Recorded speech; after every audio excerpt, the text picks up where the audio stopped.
Hey guys, so the last time I put up a video of me speaking Arabic in different accents, I got so many comments asking me that if I'm really Indian, if I'm really from the southern state of India, Kerala.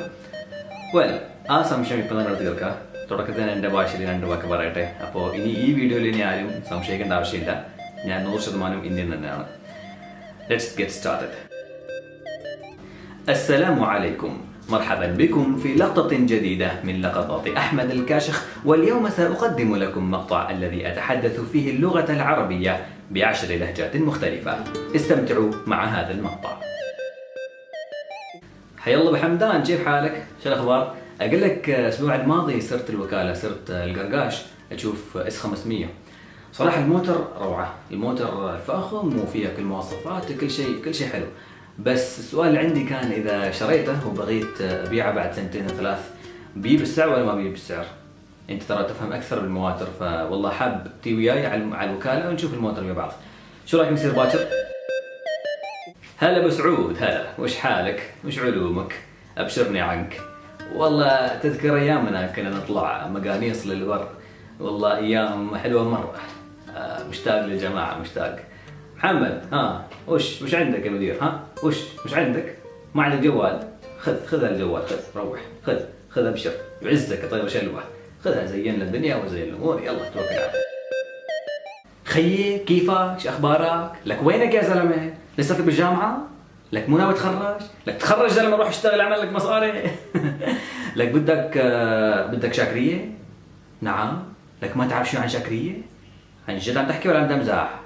عن جد؟ لك شعرية يا سيدي عبارة عن أكلة سورية، رز بشعرية وجنبه لبن، واللبن جواته بقلبه لحمة. بدك تجرب؟ نروح سوا؟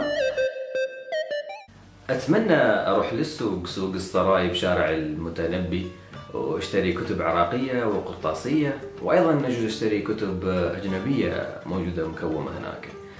وبعدين اطلع قبل على شارع فلسطين، اروح على مطعم مثل الطاووس واطلب لي نفر تمن ومرق عليه لحماية صغيرة، واذا ظل وقت وما ظلمت الدنيا اروح للجميلة واشوف لي شاكو ماكو هناك. اهلا، تدري هذيك المرة عزمنا عادل الورش على منسف، والله منسف لا بتاكل ولا بنحط السم، ما بعرف شو حط فيه، لحمة ما مستوية ولا لبن زي البشر، مالح قد ما مالح، بنطط قد ما مالح، وجاب اللبن في طشت. المهم اكلنا وجاملنا مع الزلمة تعبان ومتغلب، فاكلنا وتوكلنا على الله. ثاني اسبوع عزمنا صاحبك هذا، شو اسمه هذا الهبيلة، صهيب الهبيلة، عزمنا على مقلوبة، قلب قلوبنا. سألته يا زلمة قد ايه هذا يا زلمة، بدي واحد نفسه؟ قال لي روح دبر حالك والله يعطيه العافية. مرحبا، ولا بتعرف إلي زمان هون ببيروت عفكر اليوم اروح على الروشة، وفي جبال، في منطقة جبال جنب روشة كتير حلوة، عم بيقولوا لي هنيك في مطاعم وفي قهاوي الأكل فيه بجنن. وبعدين بدي اروح البحر عند كزن لبنان، في منطقة اسمه الجونة، منطقة الجونة منطقة بتعقد. فشو رايك نروح مع بعض هنيك؟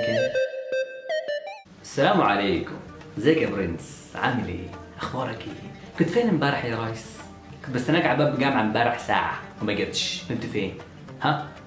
والله اقسم بالله اذا بديت الحركة وسخة دي تاني مرة حكسر راسك، حجيب 50 بني ادم يكسروا راسك، فهمني؟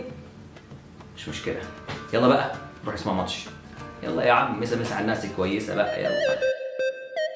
نط اليوم على 7 على الصبح، كنا نروح نفطور، فطورنا قهوة حليب عكاه مع شوي عقاقاطو، بعدها صلاة الجمعة، بعدها نتغدى سكسو، اليوم كاين سكسو، وفي الليل ان شاء الله كاين ماتش تاع الياسما مولوديا، انا راح اشوفه في الصاد، انا مع مولوديا، وبعد الماتش لو كاين كش حاجة نروح نديروها.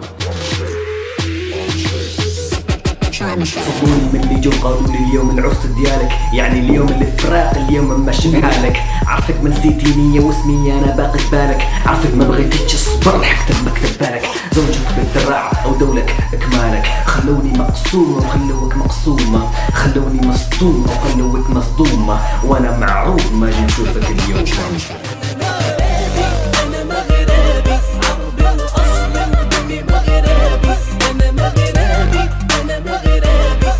بلادي وأرض